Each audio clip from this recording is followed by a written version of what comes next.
Hi ಎಲ್ಲರೂ ಹೇಗಿದ್ದೀರಾ? I hope ಎಲ್ಲರೂ ಚೆನ್ನಾಗಿದ್ದೀರಾ ಅಂತ. ನಾನಿವತ್ತು ನನ್ನ ವ್ಲಾಗ್ನ ಕಂಟಿನ್ಯೂ ಮಾಡ್ತಿದ್ದೀನಿ. ಇವತ್ತು ನಾನು ಎಲ್ಲಿಗೆ ಹೋಗಿದ್ದೆ, ಏನೆಲ್ಲ ಮಾಡಿದೆ, ಏನಕ್ಕೆ ಹೋಗಿದ್ದೆ ಅಂತ ಈ ವಿಡಿಯೋದಲ್ಲಿ ನೀವೇ ನೋಡಿ.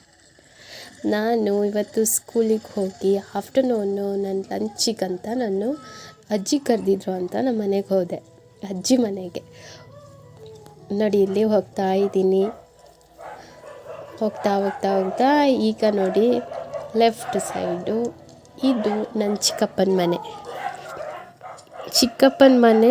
ಹಿಂದೆ ಅಜ್ಜಿ ಒಬ್ಬರೇ ಇರೋದು, ಅವ್ರಿಗೆ ಸೆಂಟಿಮೆಂಟು. ಆ ಮನೆ ಬಿಟ್ಟು ಅವರು ಚಿಕ್ಕಪ್ಪನ ಜೊತೆನೂ ಇಲ್ಲ, ಅಪ್ಪನ ಜೊತೆನೂ ಇಲ್ಲ. ಅವ್ರದ್ದು ಒಂಥರ ಸ್ವಾಭಿಮಾನದ ಜೀವನ. ಅವರು ಎರಡು ಮನೇಲೂ ಇಲ್ಲದೆ ಅವ್ರು ಒಬ್ಬರೇ ಒಂಟಿಯಾಗಿ ಆ ಮನೇಲಿದ್ದಾರೆ. ಆ ಮನೇಲಿ ಅವರಿಗೆ ಖುಷಿ ಅಂತೆ, ಅಲ್ಲಿದ್ದರೆ ಏನೋ ನೆಮ್ಮದಿ ಅಂತೆ. ನೋಡಿ ಅಲ್ಲಿ ನನಗೆ ಊಟಕ್ಕೆ, ಮಧ್ಯಾಹ್ನದ ಊಟಕ್ಕೆ ರೊಟ್ಟಿ ಮಾಡಿ, ಬಿಸಿ ಬಿಸಿ ರೊಟ್ಟಿ ಮಾಡಿ, ಬಿಸಿ ಬಿಸಿ ಮೀನು ಸಾರು ಮಾಡಿದರು. ಆಹಾ, ಟೇಸ್ಟ್ ಮಾತ್ರ ಸಕ್ಕತ್ತಾಗಿತ್ತು. ನಮ್ಮ ಅಜ್ಜಿ ಕೈ ರುಚಿನೇ ರುಚಿ. ಇದೇ ಅಲ್ಲ, ಅಜ್ಜಿ ಉಪ್ಪಿನಕಾಯಿ ಮಾಡೋದು ಕೂಡ ಅಷ್ಟೇ ಚೆನ್ನಾಗಿರುತ್ತೆ. ನಮ್ಮ ಕಡೆ ಎಳ್ಳಿಕಾಯಿ ಉಪ್ಪಿನಕಾಯಿ ಅಂತ ಮಾಡ್ತೀವಿ, ಅದು ಸಕ್ಕತ್ತಾಗಿರುತ್ತೆ. ನೋಡಿ ನಾನು ಬೇಡ ಅಂದ್ರೂ ತಟ್ಟೆದು ಮತ್ತೆ ಮೀನು ಹಾಕ್ತಾನೇ ಇದ್ದಾರೆ. ಬೇಡ ಅಂತ ಹೇಳಿದ್ರು ತಿನ್ನು ನೀನು ಆಸೆ ಮಾಡ್ತೀಯಾ ಮೀನು ಅಂದರೆ ತಿನ್ನು ಅಂತ ಹಾಕ್ತಾನೆ ಇದ್ದಾರೆ. ನಾನು ಸಾಕು ಅಂದ್ರೂ ಬಿಡ್ತಾನೆ ಇಲ್ಲ. ಅದಾದಮೇಲೆ ಊಟ ಮುಗಿಸಿ ನಾನು ನಮ್ಮ ಮನೆಗೆ ಬಂದು ಅಜ್ಜಿ ಸ್ವಲ್ಪ ಕೆಲವೊಂದು ಬಟ್ಟೆಗಳನ್ನ, ನಂದು ಹಳೆ ಬಟ್ಟೆಗಳನ್ನೆಲ್ಲ ನೋಡಿ ಅಲ್ಲಿ ಪ್ಯಾಕ್ ಮಾಡ್ತಿದ್ದಾರೆ. ಯಾರಿಗೆ ಏನು ಅಂತ ನಾನು ಆಮೇಲೆ ಹೇಳ್ತೀನಿ, ಇದೇ ವಿಡಿಯೋದಲ್ಲಿ ಹೇಳ್ತೀನಿ, ಹಾಗೆ ನೋಡ್ತಾಯಿರಿ. ನೋಡಿ ಅಲ್ಲಿ ಅಜ್ಜಿ ಒಂದೊಂದೇ ಎಲ್ಲ ನೀಟಾಗಿ ಫೋಲ್ಡ್ ಮಾಡ್ತಾ ಕವರ್ ಒಳಗೆ ಹಾಕಿಡ್ತಿದ್ದಾರೆ.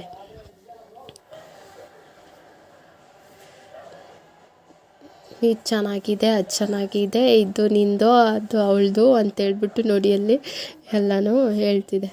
ನನಗೆ ಹೇಳ್ತಿದ್ದೆ ಹಂಗೇ, ದಾನ ಮಾಡಬೇಕು, ಇಲ್ಲದೇ ಇರೋರಿಗೆ ಕೊಡಬೇಕು, ಒಳ್ಳೆಯದು. ನಾವು ಇನ್ನೊಬ್ರಿಗೆ ಕೊಟ್ಟರೆ ನಮಗೂ ಒಳ್ಳೆಯದಾಗುತ್ತೆ, ದೇವ್ರು ನಮಗೂ ಒಳ್ಳೇದು ಮಾಡ್ತಾನೆ ಅಂತ ಏನೇನೋ ಹೇಳ್ತಿದ್ದೆ.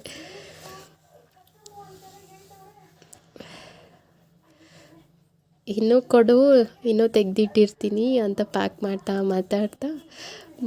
ಹಂಗೇ ಒಂದೊಂದು ಮಾತು, ಗಂಟೆಗೊಂದು ಮಾತಾಡ್ತಾ ಇದೆ. ನೋಡಿ ಅಲ್ಲಿ ತುಂಬ್ತಾ ಇದೆ, ಹಂಗೆ ಒತ್ತಿ ತುಂಬ್ತಿದೆ. ಹಾಗೆ ನಮ್ಮ ಮನೆಯವರು ಈ ಬಟ್ಟೆ ಜೊತೆ ಕೊಡೋಕ್ಕೆ ಅಂತ, ಅದೇ ಯಾರಿಗೆ ಕೊಡ್ತಿದ್ದೀವಲ್ಲ ಈ ಬಟ್ಟೆನ, ಅವರಿಗೆ ಬ್ಯಾಗು ಕೊಡು ಅಂತ ಹೇಳ್ಬಿಟ್ಟು ಅವ್ರ ಬ್ಯಾಗ್ ಅವ್ರ ಕಾಲೇಜಿಗೆ ತಗೊಂಡೋಗ್ತಿದ್ರು.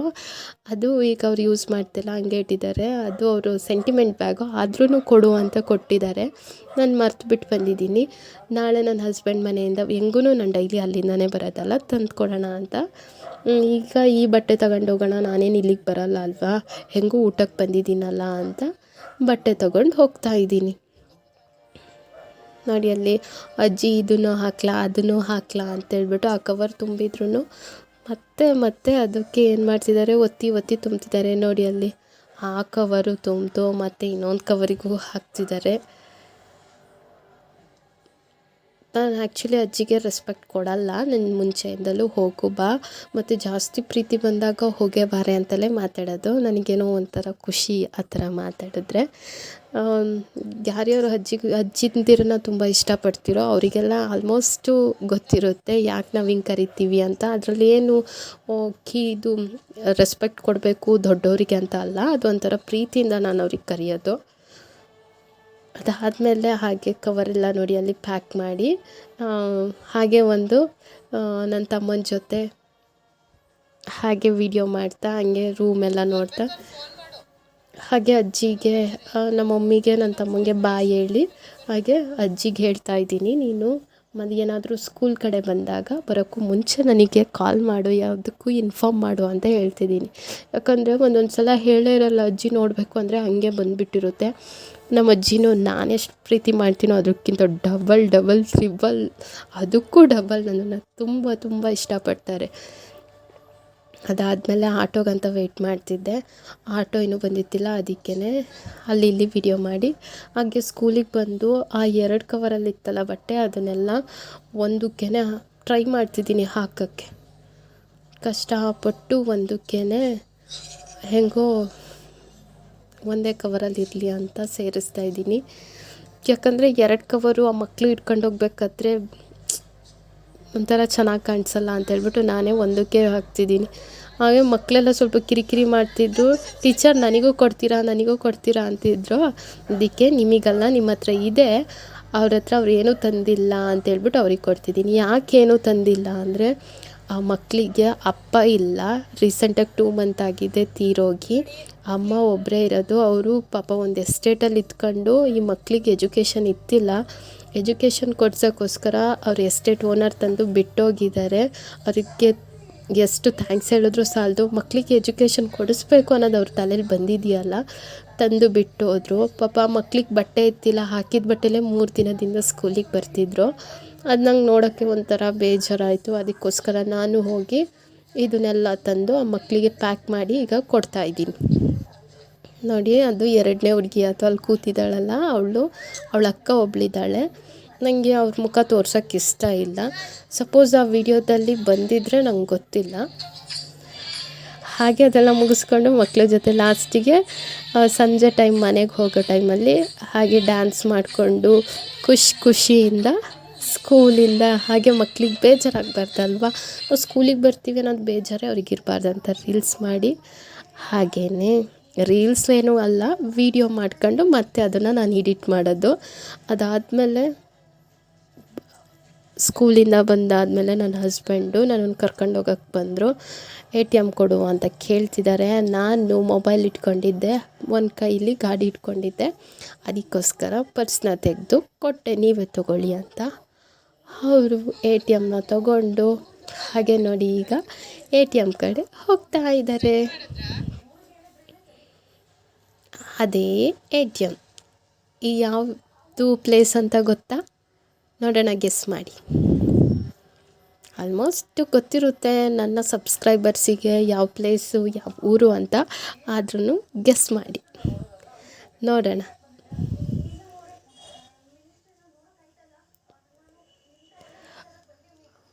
ಆಮೇಲೆ ATMಯಿಂದ ವಾಪಸ್ ಬಂದಾದಮೇಲೆ ಸೀದಾ ನಾವು ಮಾರ್ಕೆಟಿಗೆ ಹೋದ್ವಿ. ಮಾರ್ಕೆಟಿಗೆ ಹೋಗಿ ಏನು ತೊಗೊಂಡ್ವಿ ಗೊತ್ತಾ? ನನಗೆ ಅವ್ರ ಜೊತೆ ಎಲ್ಲ ತೊಗೊಳೋದು ನನಗೆ ಇಷ್ಟ ಆಗಲ್ಲ. ನಾನು ಫಸ್ಟು ನೋಡೋದು ವಯಸ್ಸಾದವ್ರು ಯಾರಿದ್ದಾರೆ ಅಂತ. ಯಾಕಂದರೆ ವಯಸ್ಸಾದವ್ರ ಜೊತೆ ಅವ್ರಿಗೆ ನಾವೇನಾದರೂ ಕೊಟ್ಟರೆ ಅದು ನನಗೇನೋ ಒಂಥರ ತೃಪ್ತಿ. ಯಾಕಂದರೆ ಅವರು ವಯಸ್ಸಾಗಿ ಒಂದು ತರಕಾರಿ ಮಾರಿ ಆದರೂ ಜೀವನ ಮಾಡಬೇಕು ಅನ್ನೋದು ಅವ್ರ ತಲೆಯಲ್ಲಿ ಬಂದಿದೆಯಲ್ಲ ಅಂತ ನನಗೇನೋ ಒಂಥರ. ಸೊ ಹಾಗಾಗಿ ನಾನು ಫಸ್ಟು ಸೆಲೆಕ್ಟ್ ಮಾಡೋದೇ ವಯಸ್ಸಾದವ್ರನ್ನ. ಯಾವುದೇ ಆಗಿದ್ರೂ ಸರಿ, ತರಕಾರಿ ಆಗಿರ್ಬೋದು, ದಿನಸಿ ಅಂಗಡಿ ಆಗಿರ್ಬೋದು, ಏನೇ ಆದ್ರೂ ನಾನು ಫಸ್ಟು ಹೋಗೋದೇ ಅಲ್ಲಿಗೆ. ನೋಡಿ, ಆ ಆಂಟಿ ಅವ್ರು ಮಾತ್ರ ನನಗೊಂಚೂರು ಏಜ್ ಆದಂಗೆ ಕಾಣಿಸಿದ್ರು. ಅದಕ್ಕೆ ಅಲ್ಲಿ ಹೋಗ್ಬಿಟ್ಟು ಸೊಪ್ಪು ತಾಳ್ತಿದ್ದೀನಿ. ಅವರಿಗೆ ಹಾಯ್ ಅನ್ನಿ ಅಂತ ಹೇಳ್ತಿದ್ದೀನಿ, ಅವ್ರಿಗೆ ಕೇಳಿಸ್ತಾ ಇಲ್ಲ. ನನ್ನ ಹಸ್ಬೆಂಡು ಒಂದೇ ಸಲ ಹಿಂಗಂದ್ರು, ಅವ್ರಿಗೇನು ಗೊತ್ತಾಗಲ್ಲ ಏನಕ್ಕೆ ಅಂತ. ಅವ್ರ ಕಣ್ಣಲ್ಲೇ ಮಾತಾಡ್ದಂಗಿತ್ತು. ಅದನ್ನೇ ನಾನು ಅರ್ಥ ಮಾಡಿಕೊಂಡು ಅಲ್ಲಿ ಸೊಪ್ಪು ತಗೊಂಡು ಮತ್ತು ಇನ್ನೇನು ಬೇಕು ಅಂತ ಕೇಳಿದ್ರು. ಏನು ಬೇಡ ಅಂತ ಹೇಳಿ ಅಲ್ಲಿಂದ ಸೀದಾ ಬಂದು ಇಲ್ಲಿ ಬೇಕ್ರಿ ಹತ್ರ ನಿಲ್ಲಿಸಿದ್ರು. ಇಲ್ಲೇ ನನಗೆ ಒಂಥರ ಟಯರ್ಡ್ ಫೀಲ್ ಆಗ್ತಿತ್ತು. ಅದಕ್ಕೋಸ್ಕರ ನನಗೆ ಸೋಡಾ ಬೇಕು ಅಂದೆ. ಅಲ್ಲಿ ಅದು ಸಿಗಲಿಲ್ಲ. ಅದಕ್ಕೆ ಜ್ಯೂಸ್ ನಾನು ಜಾಸ್ತಿ ಕುಡಿಯೋದು, ಅದಿತ್ತಿಲ್ಲ. ನೆಕ್ಸ್ಟು ಬೇರೆ ಸೋಡಾ ಏನಾದರೂ ಆಲ್ಟರ್ನೇಟಿವ್ ಇದೆಯಾ ಅಂತ ಕೇಳಿದೆ, ಅದು ಸಿಗಲಿಲ್ಲ. ಅದಕ್ಕೆ ಅವರು ಇನ್ನೇನು ಮಾಡೋದು, ನಾನು ಯಾವಾಗಲೂ ಜಾಸ್ತಿ ಕುಡಿಯೋದು ಮಿರಿಂಡ, ಅದು ಸಿಕ್ತು. ಅದನ್ನು ತೊಗೊಂಡು ಮತ್ತು ಅವ್ರಿಗೇನು ಸ್ನ್ಯಾಕ್ಸ್ ಬೇಕು ಅದನ್ನು ತೊಗೋತಿದ್ದಾರೆ ಕಾಫಿಗೆ. ಅದನ್ನು ತಗೊಂಡಾದಮೇಲೆ ನೋಡಿ ಅಲ್ಲೇ ನಿಂತ್ಕೊಂಡು ಒಂದು ಸ್ಮೈಲ್ ಕೊಡ್ತಾರೆ. ಅದು ಕ್ಯಾಪ್ಚರ್ ಆಗಿಲ್ಲ. ಅದಾದಮೇಲೆ ನಾನು ಸೀದಾ ಬೇಕ್ರಿಯಿಂದ ಇನ್ನೇನು ಡೈರೆಕ್ಟು ಮನೆಗೆ ಹೊರಟ್ವಿ.